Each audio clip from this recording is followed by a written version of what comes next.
This is the first video for Year 8s. This video is to do with we call it a digital project, but it's really just a PowerPoint. And so let me go through 4 of them, the tips. You've all started, I've seen a couple of drafts, they're looking pretty good. I've even got one with some music. That's cool. That's me. Have a look over here. These are your 4 tips to get an A. And I've mentioned most of these before, but some of them might be just a little bit more explained. Now, number 1, actually this one I haven't really explained very well, but I've hinted at. Number 1, you need to be weaving a tapestry in your work. What I mean by that is, you can't just think you're going to get an A by following the steps on the instruction sheet. Like, okay, step 1, step 2, step 3. I've done it, Mr. Lee, why didn't I get an A? Well, because you're not weaving a tapestry. What I mean by that is, soccer boys, you'll understand what I mean. Imagine if your coach was telling a new soccer player to, here is the way you play soccer, and you get 5 different steps. Imagine you're in a game now, and that new student, that new soccer player, is like trying to remember the 5 steps, and they're trying to follow each step, step by step. A real game doesn't work like that. A real game is fluid, it moves, you've got to put all the skills together at the right time. Is this making sense? Yeah. Right? So that's the kind of thing I'm talking about. When I say weaving the tapestry, I mean you've got to bring a whole heap of things together throughout. Don't just think you can go step by step, and this is how to get an A. So for example, and the main thing here is, you need to have a unifying theme. What I mean by unifying theme is this. Let's just say you think, after studying the medieval period, you think that it was a fascinating time. It was a time in which there was lots of exploration, and there was also a lot of war and warfare. And okay, if that's your understanding of the medieval time, then you should be bringing that in and weaving that idea throughout the whole project, starting with your introduction.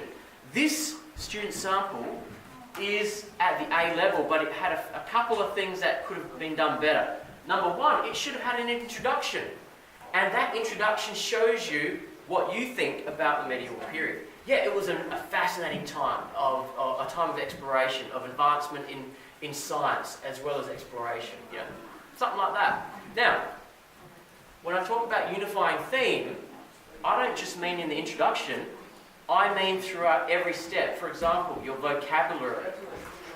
You've been given a choice as to which vocabulary to use.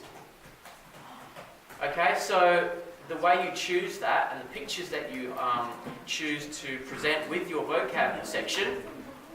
Alright, coming back to the vocab idea and the unifying of theme. Now, when you get to fast facts, then you're going to choose facts which match with the whole idea of the age of exploration, the fascinating time that the medieval period was. Alright?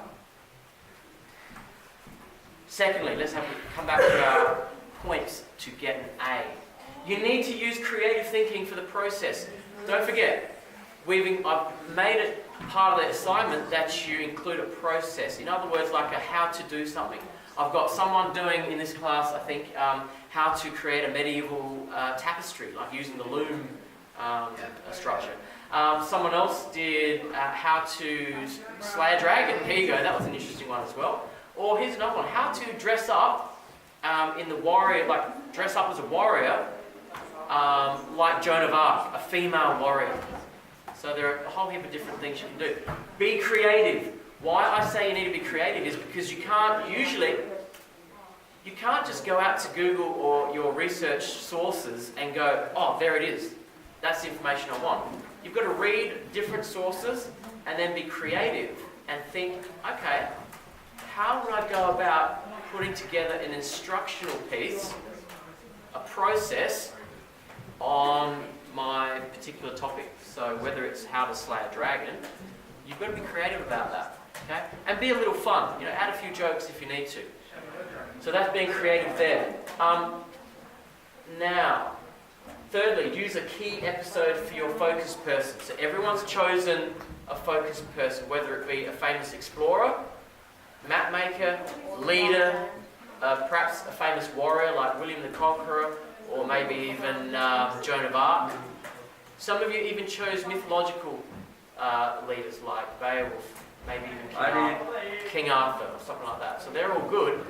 Yes, of course, you've got to have your introductory detail, but you also need to have, to make it really worth our while, we're learning about your focus person, focus on an episode. Now, this stuff comes from the knowledge taxonomy, which you can find on my blog, and it comes from Robert Mazzano's work on knowledge, etc. But we'll have a look at the student sample to get a better picture of what this looks like. So you've got to have an episode, and what that means is you've got to cover a whole heap of information about one key thing that happened in their life. That's really interesting.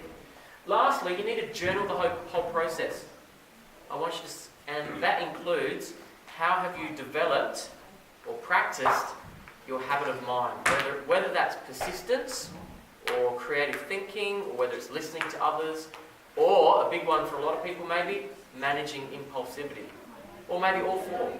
Again, that habits of mind is on my blog, and all the other information is on your on the distribution drive. Okay, so let's go straight into it. Let's have a look at the student sample. Medieval times, vocabulary. So they should have had an intro, but okay, they didn't. They still did a really good job. We've got some relevant pictures. So here we go. Let's begin again.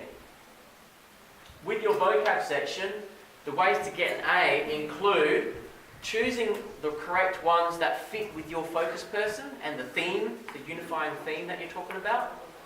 Secondly, don't choose pictures which just come from a random Google search that's got some modern pictures that have nothing to do with the medieval period. So that's good. Okay, that's okay. Let's keep going. Who would like to do the? Who wants to do the PowerPoint for us? Just scroll. Maybe Andre. Okay, next one. Mariner. Yep, some good pictures there. Now this person got an A because they didn't just use the set definition that I have made available. The definitions in the textbook. They've actually done some research and worded it in their own way. If I copy and paste that into Google and it comes straight out of somewhere else, then yeah, that's not going to be an A level. Keep going. Yep, good, keep going. Alright, so there's stuff like nomad, emblem, keep going, a bishop, monsoon and so on. Alright, next, fast facts. With the fast facts, I'm totally okay for you to copy and paste the set facts that I've already provided, or any from the textbook, that's okay. If you do choose some from the internet or your own research, that's okay as well. Please reference. Right. The way to get an A though is again to match it with your unifying theme and your focused person. So if you've decided to choose someone who's a historian from the medieval period, who was an explorer and a traveller as well, probably don't focus so much on fast facts to do with battles, but rather trade, history, maps, exploration. Does that make sense? Yeah. Okay, so there are some there, but still, give us an overview that you understand what the medieval period was about. Okay, so choose wisely.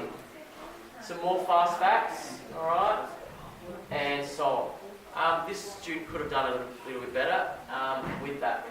What I really loved about this one was how they did the process. Process here.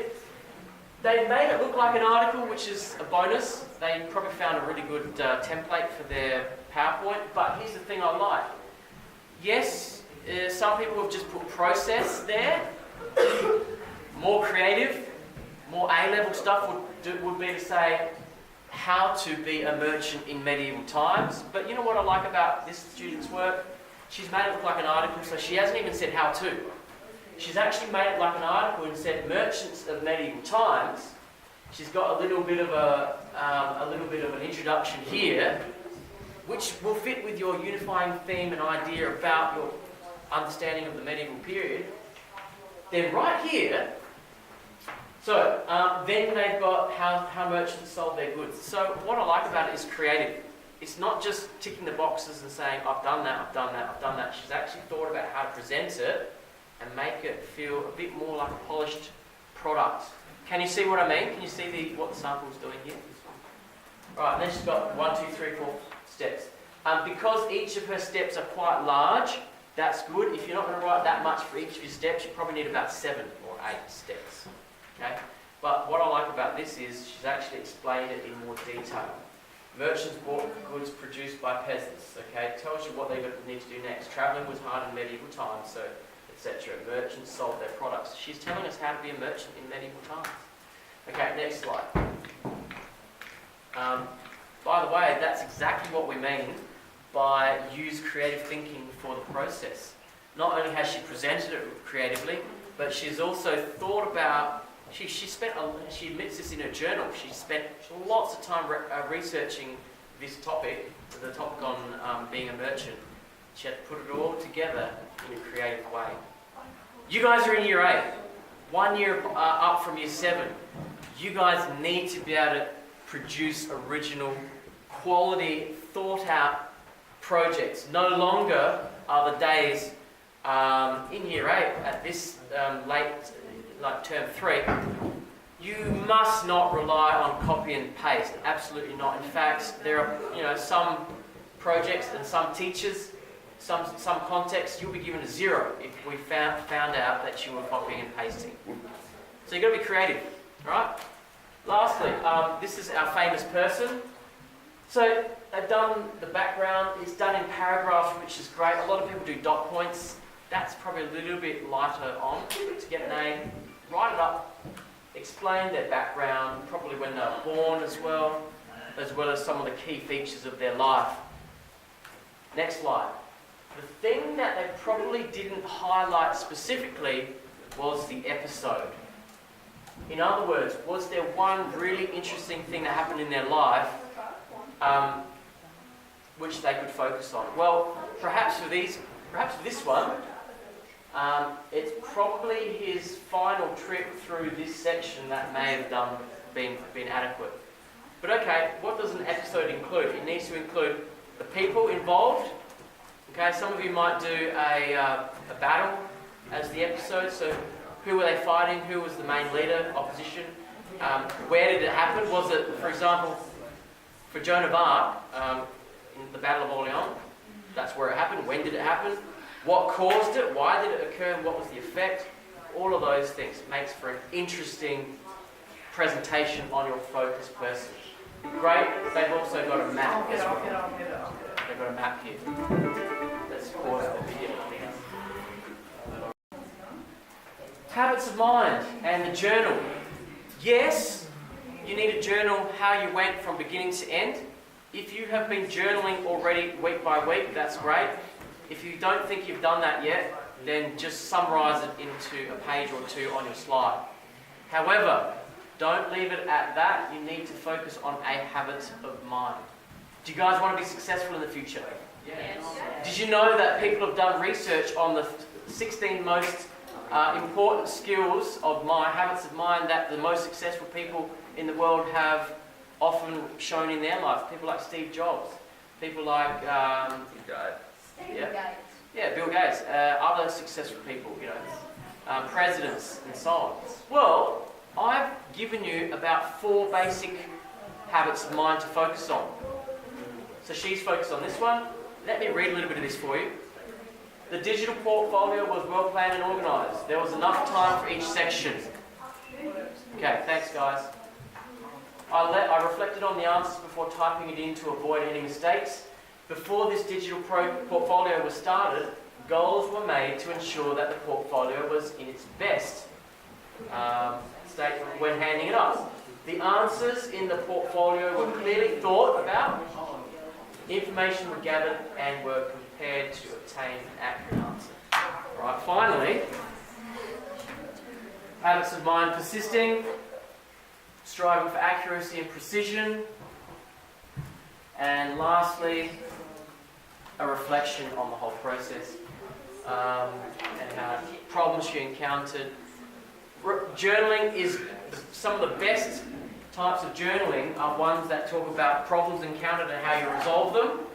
Okay, and and some of the key things that you learn throughout the process, right? And I think we've got a bibliography. Okay, so that's it. One more time, let's have a quick look at the main points.